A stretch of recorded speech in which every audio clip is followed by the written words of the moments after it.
So everyone, welcome to Super Jam Podcast. My name's David. I've got some special guests here at the UK Creative Festival 2025. We are live from the festival floor. So I've got Samantha here. Samantha, how are you doing today? Do you want to introduce yourself? Hi David. I'm Samantha de Bleek. I'm the head of the creative faculty over in Dover, St Edmund's Catholic School. Brilliant, excited. I've got Kelsey as well. Kelsey, how are you? Do you want to introduce yourself? Hello, my name's Kelsey. I'm good today. Amazing. I've got Autumn. How are you doing, Autumn? Hi, my name's Autumn. I'm doing good, thank you. Great. And you guys are both students there, is that right? Yeah, we're students at St Edmund's. Excellent. Okay, good stuff. We'll find out about your experience there and at the festival today later on. And I've got David here as well. David, do you want to introduce yourself, please? Yeah, good afternoon, folks. My name's David Fretton. I'm a careers consultant at the Kent and Medway Careers Hub. We work with all schools and colleges across Kent and Medway to support careers leaders to develop progressive and innovative careers programs. And really blessed to have St Edmund's in Dover with us on the podcast now. They're one of the schools that we work with and deliver training and support to. Amazing stuff. It's so excited to have you guys. So, Samantha, do you want to tell us a bit about your department, what you do, and then we'll have a little chat about the festival. Okay, so over in St Edmund's in Dover, we have textiles, photography and art on our curriculum up to Key Stage 4, so that's GCSE. We do lots of printmaking, we do lots of textile design, we do lots of 3D work, we've got ceramics. We've really been trying to get the children sort of beyond the classroom, so lots of cultural capital has been coming into our school. We've been taking them up to Kew Gardens, we've been taking them to exhibitions, and then obviously today to even broaden their minds further. The students this year that we've got on the show today are textile design students. That's really cool. So David, have you got any questions you want to be asking our great guests here today? Absolutely, yeah. And I've got a question for either of our two students, or both of them if they'd like to respond, actually. And this is about what you would take from today's experience of the UK Creative Festival. What would be your key takeaway from today? What have you experienced that will stay with you? So, see different themes, explore different themes. I've had access to a lot more opportunities, to more careers, marketing, music. It's made it easier for me to have access to these opportunities, and it's opened my eyes to a lot more. That's really cool, because I guess with some like more traditional job paths, you see the shops on the high street or you see the businesses, but in the creative industries we don't often see that industry as much, because a lot of the work's done remotely or in studios that you don't get to go to as much. So do you think getting to meet all these creative people and see what businesses are on the go, has that helped you a little bit? Yeah, it's helped a lot more. Awesome. Is there any favourite stalls you've spotted so far as you've been walking around? I think they're all really cool, to be honest. I don't really have a favourite. No, fair enough. Good answer as well. Diplomatic, I like that.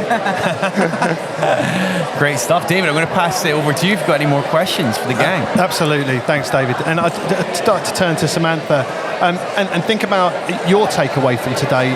How might you do things differently in the classroom and across the creative faculties that you might not have thought about before? I think definitely embedding the careers aspect more than we are, to sort of, you know, a bit like the girls just said about opening their eyes and seeing what opportunities out there, because, you know, they just come in every day and they sit in a classroom and they have those four walls and that's all they ever get to experience. But maybe getting professionals in for more workshops and people to talk about careers that they do within the fields that they're studying, and I think that will really help them go to like long life learning in the future. Absolutely, fantastic. And this is about, you know, enriching that learning in the classroom and really making them links between the learning and the theory and the world of work and what's happening out there. Yeah. Fantastic. I wonder if I can turn to our students again, just with a follow-up question from earlier.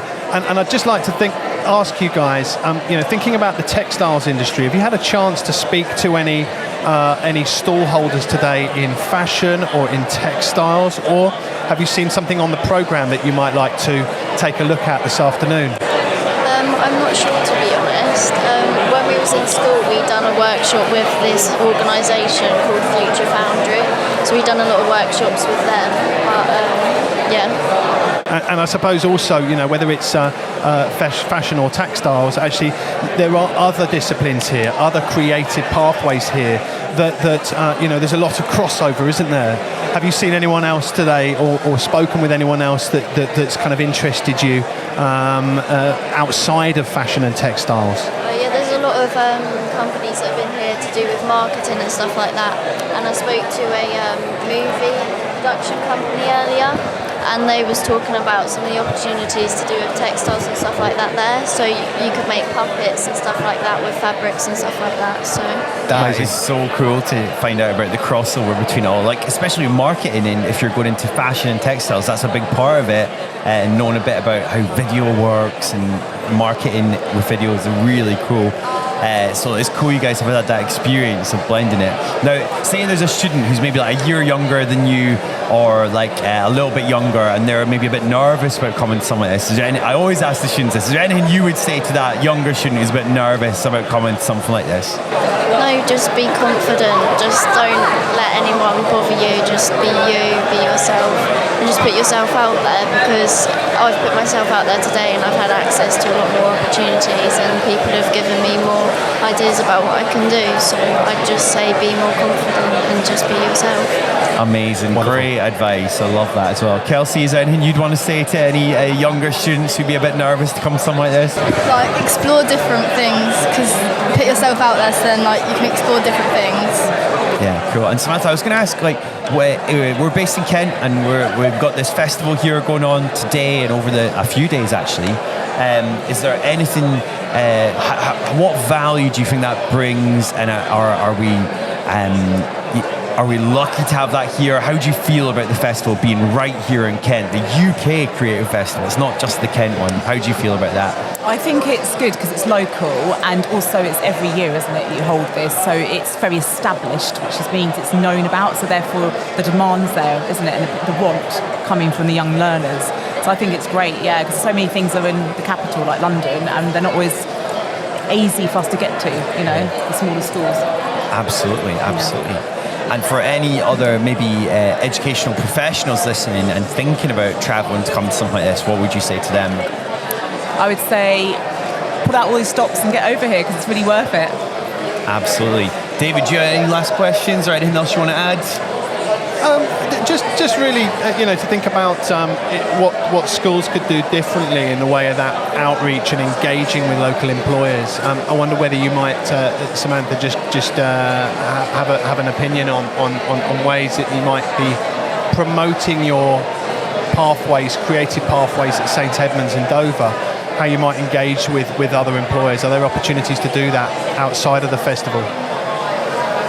A bit like Autumn said, we do have a connection with the Dover Future Foundry, who's run through the local Dover Council, where they have professional artists and photographers and textile designers who come into school and do workshops, and we also go to their outreaches.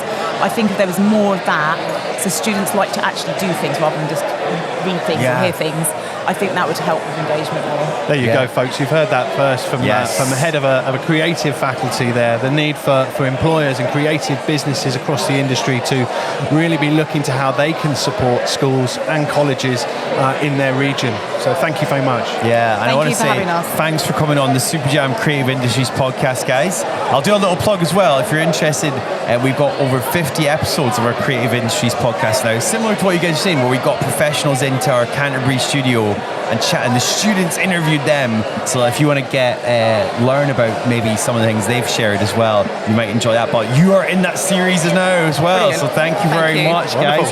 Thank Catch you later. Bye. Thank you.